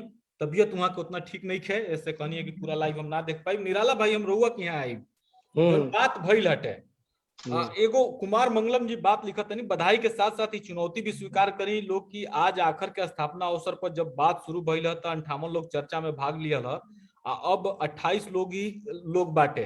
का संदेश देता एकरा के समझे के पड़ी, यानी कहे के मतलब बाटे कि लाइव में लोग नहीं आइल। कुमार मंगलम जी लागत हटे हमार बात पहले शुरू में ना सुननी हटे, हमनी के जब आजुओ हमनी के अगर लिखत नहीं जा कुछ लिखाइल बा, एक आदमी भी लाइक करत हटे, तो ई लाइक पैमाना ना हटे जो हमनी के काम करते हैं। निराला भाई रहुआ ए बात पर कुछ कहें? नहीं मंगलम भाई के हमनी के ये पर बात कहनी है जा कि धैर्य जे बा आखिर के ना बड़ा लंबा बा, यही बात भइल है लंबा धैर्य बा कि रोज कुछ न कुछ साझा होता, हर अवसर पर साझा होता, किताब साझा होता, लेख साझा होता, फोटो साझा होता, पेंटिंग साझा होता, 3 लोग लाइक करत बा, लेकिन ओकरा से अपन कर्म में और अपन उत्साह में कमी नहीं आवत। मंगलम भाई के ये बात भइल है मंगलम भाई कि हाँ 40,000 बा मेंबर लोग, डिएक्टिव मेंबर बा, जितना 1,000 के करीब में वीडियो बात हमनी के कल्पना करे के जाते ना पॉपुलर कल्चर के जैसे यह बात पर बात भइल हमनी के नवीन भाई कहनी है बात की, निराला भाई की शिकायत हमेशा रहेला कि बहुत पेशेवर तरीका से आवे के चाहिए, और नवीन भाई ये बात करने के बहुत हमनी के हमेशा तर्क वितर्क चलेला। तो पॉपुलर कल्चर के मंच नहीं खे मंगलम भाई, पॉपुलर कल्चर खातिर सब लोग इंडिविजुअली अपन काम कर रहा बा, होए के चाहिए काम, पॉपुलर कल्चर खातिर काम होए के चाहिए, वो हो रहा बा इंडिविजुअली, लेकिन चूंकि ये साहित्यिक जी और एक सांस्कृतिक संस्था हम ऐसे कहत नहीं स्पष्ट रूप से, तो साहित्य और संस्कृति के खाली आखिर की स्थिति नहीं है, साहित्य संस्कृति में जे स्थिति बा वो हमें पसंद करी लोग एक कि आखिर 40,000 लोग जुड़ल बा तो कबो न कबो पढ़त होकी, लाइव आ जाओ वही टाइम पर जरूरी नहीं है, लेकिन जुड़ल बा तो कोई रुचि से जुड़ल होकी, वरना वो डिसलाइक भी करके निकल सकत रहे। और ये पॉपुलर कल्चर के मंच ना है तो वो लोकप्रियता के पैमाना पर आखिर के कोनो काम के, आखिर के कोनो सृजन के, आखिर के कोनो बात के बहुत लोकप्रिय पॉपुलर कल्चर वाला से निखे मिलान करे के हम यही कहता था। नहीं बिल्कुल ये चीज हम तो पहले ही आज एगो पोस्ट भी लिखले रहनी हटे, हिमांशु वाजपेयी जी भी हमनी संगे जुड़ल बानी, रुआ जानतनी वहाँ के किस्सा गोई जोन बाटे निराला भाई, हिमांशु वाजपेयी के किस्सा गोई तो दुनिया जानत बिया, हिमांशु और हमनी के साथी भाई रहल बनी जा, हमनी के बहुत पुरान संगतिया ही जा, हिमांशु और हमनी के बहुत पुराना संगतिया ही जा, बहुत पुराना संगतिया। किसागो हिमांशु और एक दिलदार भाई हिमांशु, हम दोनों के जानी है ना, तो दिलदार भाई हिमांशु है हमार। ये मैंने कहे कि मतलब वहाँ के एगो कमेंट आइल हटे, मैंने हमनी के आखिर पर जब वीडियो लगावत रहनी जा तो हमनी के कबो अंदाजा ना रहे कि एकरा के 2 मिलियन 3 मिलियन चाहे 1 मिलियन 1.5 मिलियन 5 लाख 2 लाख 8 लाख 6 लाख 10,000 20,000 लोग देखी। हमनी के तक एगो डिजिटाइज रूप करे खातिर आज साहित्यांगन जोन बा 660 से ऊपर किताब के लगौले बाटे, तो ई सोच के थोड़े लगौले बा कि 1,000 लोग पढ़त है एकरा के, उ तो एगो प्लेटफॉर्म दे देले बाटे, लोग आई देखी जाई, जेकरा पढ़े कोई पढ़ी ना तो केहू उन्हें देखी चाहे ना देखी। कोशिश ई बाटे कि हाँ जो हम लेके आवत तनी ओकर पीछे प्रायोजन का बाटे, हमरा का करे के बाटे। संजय भाई बानी इस समय लाइव में, हिमांशु के एक बात कहल चाहब हम, हिमांशु बोल बड़े था हिमांशु ये मामला में मॉडल बड़े अभी आधुनिक पीढ़ी खातिर, ठीक बा ना।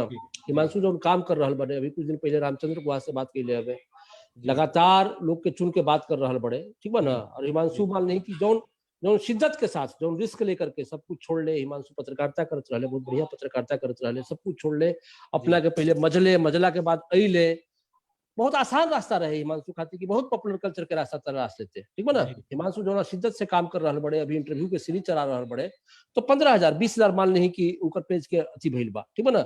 हिमांशु के काम के महत्व तो बाद में समझ में आया। बिल्कुल जो काम कर रहा बड़े ना, ये कुछ साल के बाद समझ में आई कि हिमांशु का काम कर रहा बड़े। तो सब कुछ के बहुत खाली हमेशा पॉपुलर कल्चर में फिट ना करे के चाहिए, ये बात हम कहनी है। हिमांशु ओकर मॉडल बड़े, बिल्कुल हमनी का बहुत, हमरा तो व्यक्तिगत बहुत गर्व रहेला, चूंकि हिमांशु बहुत शानदार काम कर रहा बड़े, बहुत गर्व रहे। संजय भाई जी जी चर्चा तरुआ देख सुनिए रहल बनी, हम जानतनी कि रुआ इस समय तनी पूरा चर्चा में बनी हम जी ना पूरा चर्चा सुननी है, हम पूरा चर्चा में रहनी है। थोड़ा सा नेटवर्क वगैरह डिस्टर्ब रहले से सोचते हैं वीडियो हम म्यूट कर दी, बाकी सुना दी। ठीक बा, तब बतकही के तनी अब औरू आगे के थी करी, हमनी के लगभग तकरीबन 55 मिनट हो गए। देवेंद्र भाई चल गए है का? देवेंद्र भाई शायद नहीं खान,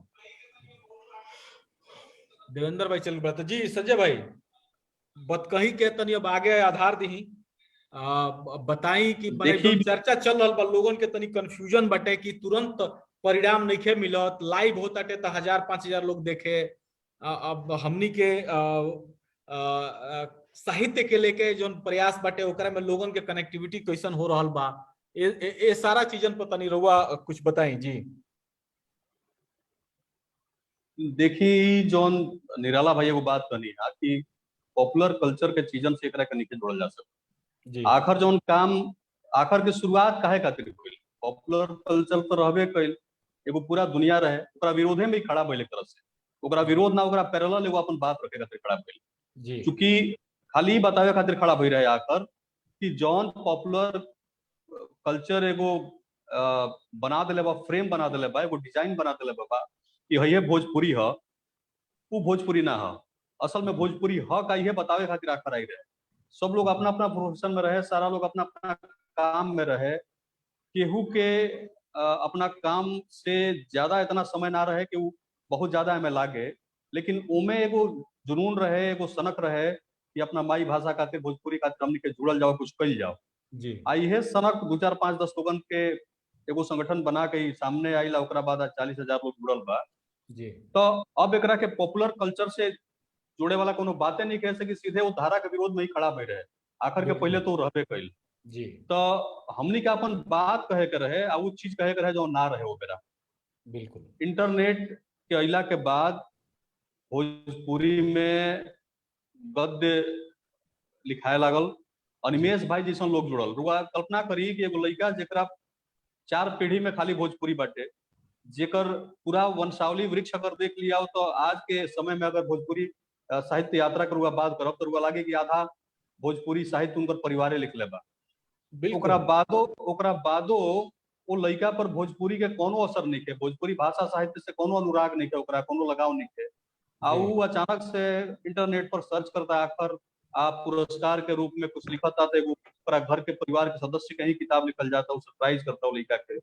अब फिर वो सोचे लगा था कि जेकरा गोद में हम पल बढ़ के बड़ा बनी, हमारे दादी के किताब हमरा पुरस्कार के रूप में मिलल बा, आखिर का बात बा। फिर ओकरा लगा था कि ना ये लोग कुछ अच्छा कर रहा बा, आखिर ये है यही से शुरुआत हो रहे, आखिर के यही खातिर शुरुआत हो रहे, आखिर यही लेखा चली। आखिर के कोनो को वो उम्मीद नहीं रहल कि बहुत पॉपुलर धारा मिलियन बिलियन ट्रिलियन ओकरा साथे लोग होके 3 दिन में 4 दिन में 2 घंटा 1 घंटा में ओकरा साथे लोग जुड़ जाई। आखिर के उहे बा जो नवीन भाई पोस्ट करत रहे नहीं, आखिर पोस्ट करत रहेला 4 गो 5 गो 10 गो लाइक रहेला, उससे कोनो मतलब नहीं के बात कहात रहेला। बात कहल बहुत ज्यादा जरूरी होला, बिल्कुल बात कहल बहुत ज्यादा जरूरी होला। सुने वाला समझे वाला अपना समय निकाल कर अपना हिसाब से सुन ली समझ ली, कहे वाला के बहुत महत्व होला। आखिर ई काम लगातार कैले बटे, जौन आखिर कहे के चाहता वो लगातार कहले बा।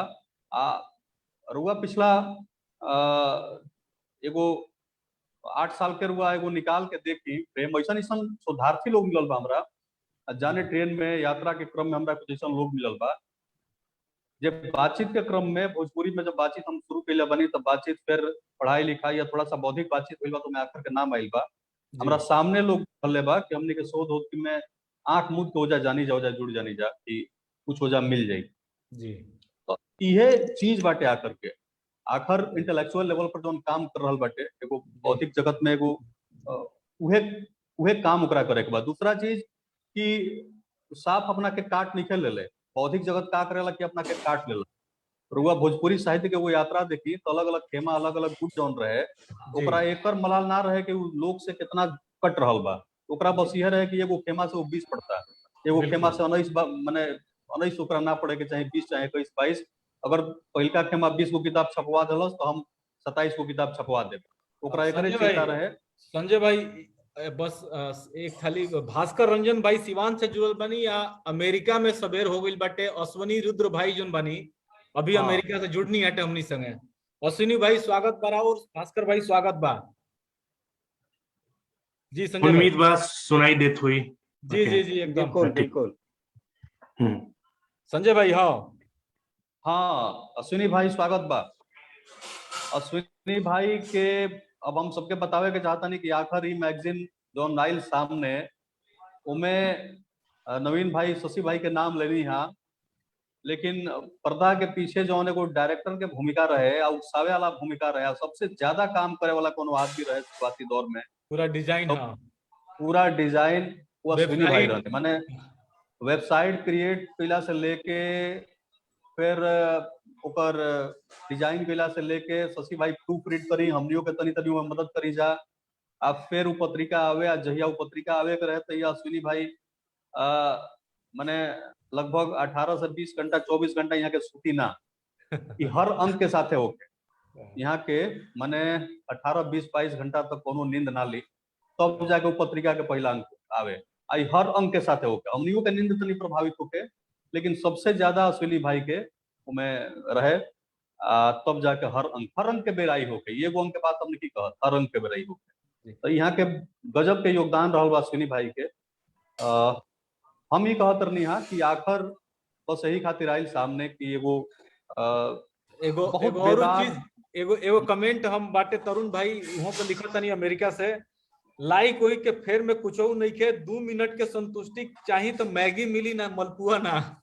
बात सही बाटे सही बात सही बाटे। रुआ शारदा सिन्हा के गीतन के लाइक देख ली या हम कुछ नहीं जानत कलाकारन के नाम हमरा यादो ना रहला के हटे किंतु के नाम जाने नहीं तो वो गीतन के लाइक जान ली देख ली तो उससे कोनो मतलब नहीं है। लाइक उससे कोनो मतलब नहीं है। अपन काम करत रहे के बा आ उ काम जौन बाटे वो बहुत ज्यादा महत्वपूर्ण बा। आवे वाला समय में समय मूल्यांकन करी हमनी के काम के जौन चर्चा होला लागेला कि हमनी के जौन कर रहल बानी जा शायद उससे ज्यादा ओकर चर्चा हो रहल बा, उससे ज्यादा ओकर स्वीकार्यता बाटे लोक में आम जन में। ये एगो बहुत बड़ा चीज बा। माने आदमी जितना एफर्ट करता वो ले ज्यादा हमनी के लोग सराहता। तो ये हमरा लागेला कि कहीं ना कहीं हमनी के जितना काम कर रहल बनी जा वो और काम करे के चाहिए। हमनी खातिर एगो ताकत बा, ये संजीवनी बा, ये प्रोत्साहित करेला। नवीन भाई जी। अश्विनी भाई अब हम चूंकि आइल बनी रुआ एकदम हमारा लागत है कि अमेरिका में तो अभी सवेरे हुई एकदम मतलब बुझाता है कि तरुण भाई भी होने जगह नहीं अभी खा। तो अश्विनी भाई बताई राउर अनुभव ई बुक के लेके ई पत्रिका के लेके तो रुआ पूरा रुआ का हमनी के तकलीफ देनी जा और रुआ राउरे सुझाव रहे राउरे कहल जरा ना कि इट्स योर बेबी वही तरह रुआ ओकरा के एथी कहनी। तो बापन अनुभव बताई आप काफी लंबा समय से रुआ गायब भी रहनी हटे तब आगे के बताई कि कैसे का कही जाओ फिर हमनी के कहा से कि कई लोग पूछत हटे पत्रिका के जी। हाँ अनुभव तो बहुत अच्छा रहे हमार बहुत सीखे के मिलल ऐसे कि हम एगो बताओ तनी एगो लेखक दे दी हम ललका गुलाब जो देखले बानी सब है ओकर स्क्रिप्ट इहे के लिखल हटे। अभी हाल में किताब आई बरिकिस्तान यहाँ की है। हाँ तो सीखे के आखिर धन्यवाद निराला भाई। तो सीखे के बहुत मिलल आखिर से हमरा हम सच्चाई बताओ तनी कि हमरा हिंदी चाहे भोजपुरी में की या की के बीच डिफरेंस ना पता रहे। ठीक बात तो सब चीज छोटा छोटा चीज शशि भाई से सीखे के मिलल। यही से हम अपना आपके डिजाइन के तरफ लिखनी यही से कि हमरा शुद्धिकरण अभियो ना आवे अभियो हम अपन अमेरिकन लिखले बनी में ढेर गलती रुआ ग्रामर के मिल जाई हिंदी के मिल जाई। कोशिश बात शशि भाई दोबारा बताइनी कि हतना गलती बा हम कि हमरा कहियो ना आवे। शशि भाई के दादाजी से हम पढ़ले बनी संस्कृत उनका भी हम जाके ट्यूशन पढ़ले बनी तो एगो और रिश्ता बा तो या 3 साल सीखे के बहुत मिलल बहुत जाने सीखे के मिलल। लोग के कहानी बहुत पढ़नी हम उनमें हम अभी भी बहुत ढेर लोग के कहानी पढ़ के आज तक फैन बानी। आज तक हम कहानी हमारे हिसाब से आखर मैगजीन में सबसे बेहतरीन भोजपुरी कहानी केहू लिखल तो वसीत मिश्र बा हमरा जाने। काहे आहिरे बालम चिरई हमरा आज तक याद बा। दूसर का हम मानीला लेकिन ना मनी है जिनका के कहतनी अनिमेश वर्मा बड़न, हमरा ख्याल से उनका लिखे के चाहिए। और जी ठीक ना, दो चार गो कहानी वो आखिर में लिखलन आज तक अधूरे रह गए, फिर से हम टोकतनी उनका के पेंडिंग ना केलन। 3 साल 4 साल बाद रुके गए, इससे कारण हो गए बाल बच्चा हो गए, अब हम 18 घंटा 7 घंटा ना दे सकेली। लेकिन हाँ फिर से हमरा ख्याल से दोबारा शुरू करे के चाहिए। यही से कि जब मैगजीन आवत रहे लोग पढ़त रहन, हमरा जाने लोग के कमेंट आवत रहे, साहित्य पे बात होत रहे। ठीक बा, अभी भी हमारा विचार से हम कई कितना बार अनिमेश जी के बोलल बनी कि चाहे हिंदी साहित्य रखी या भोजपुरी साहित्य रखी, लोग कहानी के शिल्प ना बात करके लोग व्याकरण शुद्धि ज्यादा बात करलन। ठीक ना, लोग साहित्य ना बात करिए, लोग कैरेक्टराइजेशन कैसे करे के चाहिए, कैरेक्टर आर्क का रहे, एक्ट का हो, इस सब पे लोग कम बात करेला। सीधे बोल दे अरे उनका लिखे आवेला, उनका तो सुगंधी के स्पेलिंग ना आवे, फलना के स्पेलिंग ना आवे, हमनी को पे ज्यादा चल जाने जा। कारण जे भी होके हमरा लगेला कारण ये से होके कि भाई ठीक बा हिंदी कठिन है, अंग्रेजियों से कठिन है, भोजपुरी और कठिन है, ढेर विरोधाभास बा, लेकिन साहित्य पे बात होके के चाहिए, शिल्प पे बात होके के चाहिए, जो आखिर के मैगजीन में शुरू होके लागल है। जी बट फिर जो भी कारण होके लइका फैका हो गलन सब ना कर पैनी, लेकिन अब बड़ हो गइल बा तब हम दोबारा टाइम निकाल सकीला।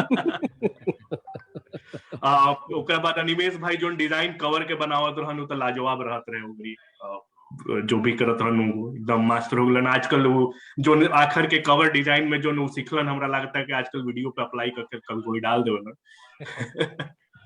तो बात इतने कहे के रहे, हाँ सीखे के मिलल, ढेर लोग के पढ़े के मिलल, ढेर लोग के नाम जाने के मिलल।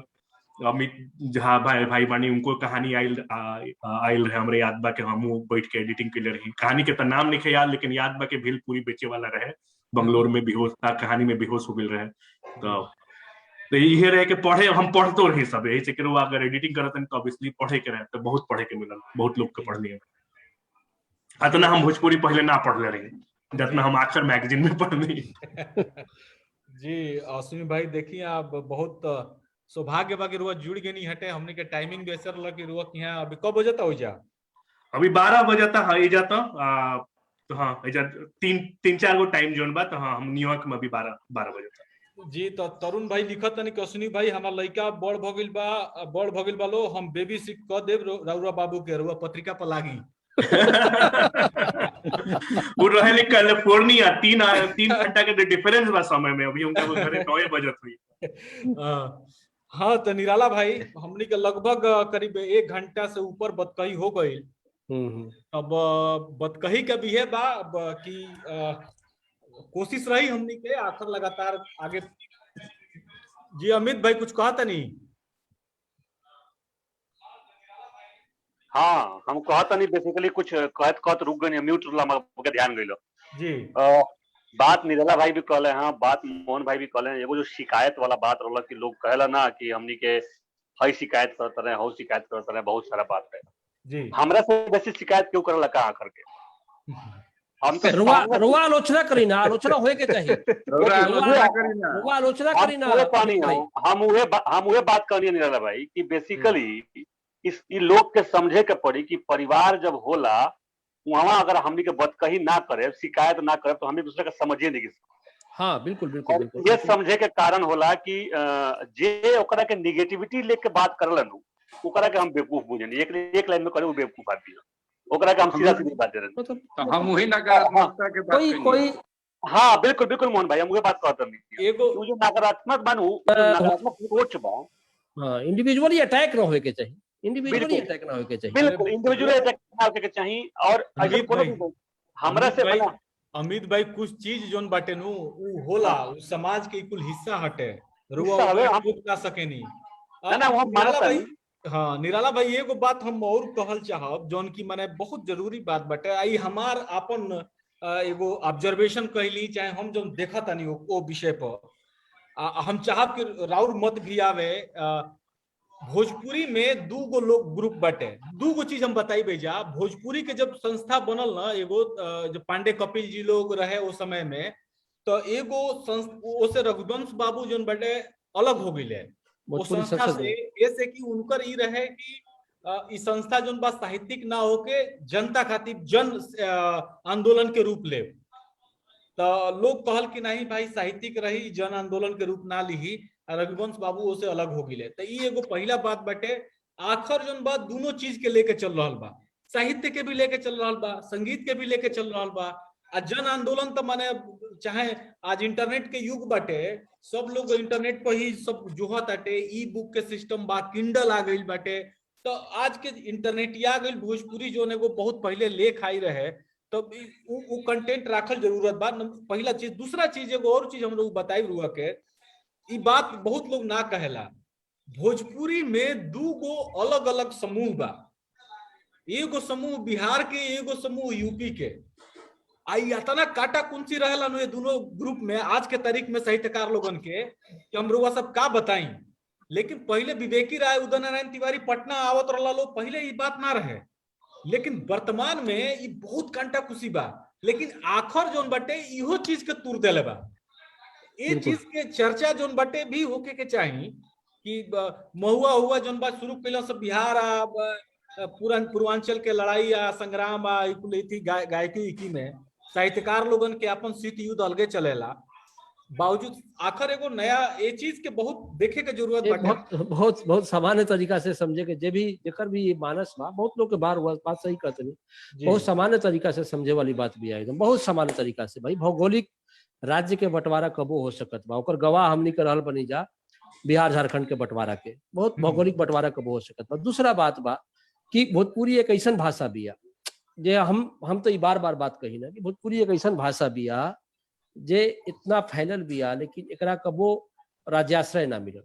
एकरा कबो राज्याश्रय नहीं मिलल। आज संवैधानिक मान्यता के बात आज नहीं खे, कोनो जमाना में एकरा राज्याश्रय ना मिलल कोनो तरीका के। ये अपना लोग के बल पे, सामूहिकता के बल पर फैलल भाषा बिया। तो ये बताई कि रउआ बलिया और छपरा में तो कर ले, सीताबे जी यारा दूगो गांव में, दूगो राज्य में जिला में बटल बा।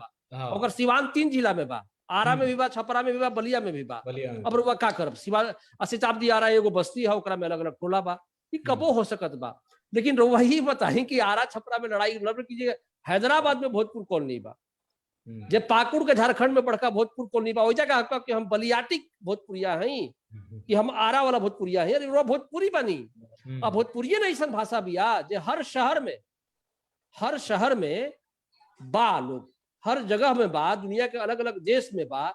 तो ये कोई बातें नहीं कही, तो कही तो खाली भाषा के तौर पे, भाषा के बल पे और सामूहिकता के बल पर दुनिया के इतना देश में, देश के हर राज्य में फैलल बा लोग। अभी हम नागालैंड के वो खाली छोट अनुभव बतावल चाहब, अभी हाल का अनुभव बतावल चाहब कि नागालैंड जब गई हम तो करीब करीब 17 गो लोग आये होने से, 17 गो लोग आये और वो लोग मिलल और पूरा पत्रिका दिलस करस कि हमनी के नागालैंड भोजपुरी समाज चलाई नहीं जा।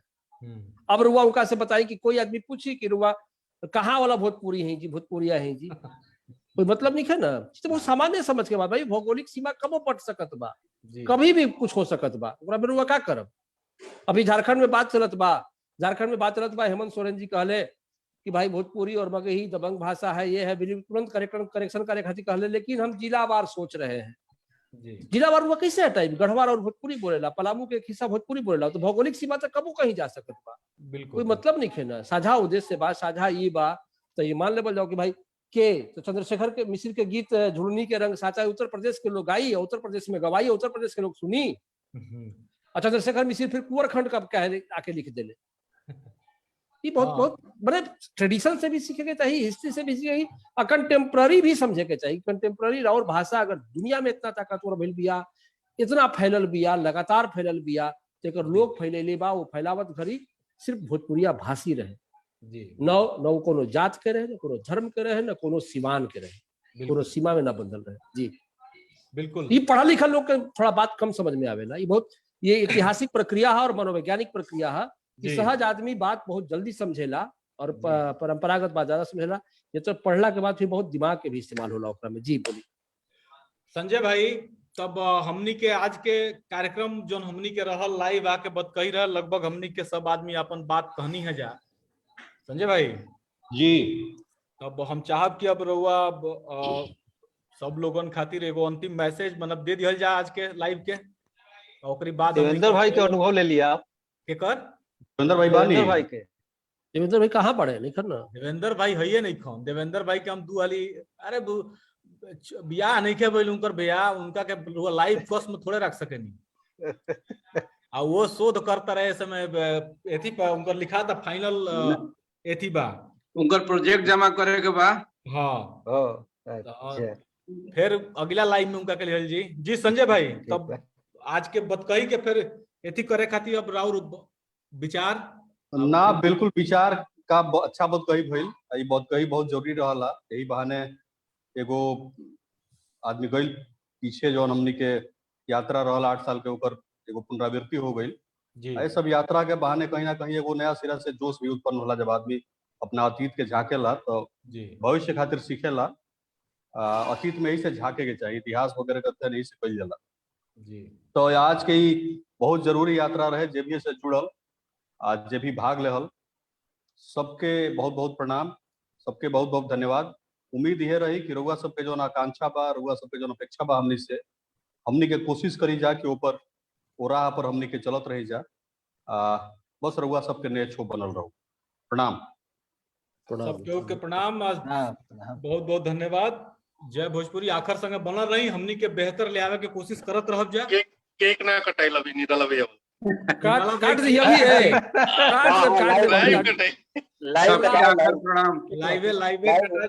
हम काटत नहीं, अभी काटत नहीं, लाइव हम काटत नहीं केक लाइव कटा हुआ कटा आखिरे से केक आइल है। संजोग से ऐसा आइल है कि भाई 15 और 16 के मिक्सअप कर देवे के बा, ठीक बा ना। तो अभी तुरंत कटा रहा बा, बस 1 सेकंड का टाइम दी। 1 सेकंड हो गई, आ गई हमर भाई लेके आवत बा। भाई चाकू खोज रहल बा। नवीन भाई बेटाई ना कतरो 1 सेकंड के बाद रोको नहीं देखब मान ली कि देखब शुगर वाला आदमी है, मिठाई उठाई ना खानी हो। देखब तो तुरंत 80% रही लेके आ गई। कैमरा केक पर फोकस करें, एकदम कैमरा करो तो नहीं केक पर फोकस है। करो तो नहीं देखिए कैमरा कर रहल बनी, फोकस जा रहल बा, केक जा रहल बा। फिर से जन्मदिन के अनगा बधाई रो रखे। अब सही बा, ताली बजाई जा, ताली ताली ताली। अभी सबका नाम से जे बा हम खा ले, ठीक बा ना। बुढ़ौती के तरफ बढ़त कदम रहल, बधाई होके। बहुत आभार बा, बहुत धन्यवाद बा। सबके आखिर प्रणाम भाई, सबके प्रणाम। आखिर संगे जुड़ा रही सबे। सुझाव शिकायत जोन भी होके शिकायत सुझाव जरूर है ना। सुझाव से ज्यादा शिकायत चाहिए हमनी के। ट्रस्ट देवे वाला हमनी के शिकायत है, आलोचना होके। जी जी आलोचना शिकायत सुझाव आलोचना सब। नवीन भाई जी बोली। हम खाली एक ही बात कहब, आलोचना शिकायत सर मतलब कपार पर बा, हमनी के माथा पर बा जी, लेकिन व्यक्तिगत शिकायत के संस्था से जोड़ के केहू ना करे तो ओकरा खातिर हम एगो अनुरोध करब। हम एकरा पर एगो आखिरी में बात करब, ओकरा बाद जय भोजपुरी रही। एगो शमोइल अहमद बड़े पटना में, शमोइल अहमद फरोगे उर्दू सम्मान मिलल बा। फरोगे उर्दू सम्मान को उर्दू के नोबेल प्राइज कहल जाला। शमोइल साहब बड़ा ज्योतिष भी हमें, बिहार के चीफ इंजीनियर रहे, PhD डिपार्टमेंट के, जबरदस्त कहानीकार है उर्दू के। तो वो कहले कि आलोचक होए के चाहिए, लेकिन आलोचक के बेपेंजी के लोटा ना होए के चाहिए। प्रणाम, जय भोजपुरी। जय प्रणाम, सबके प्रणाम। जय भोजपुरी।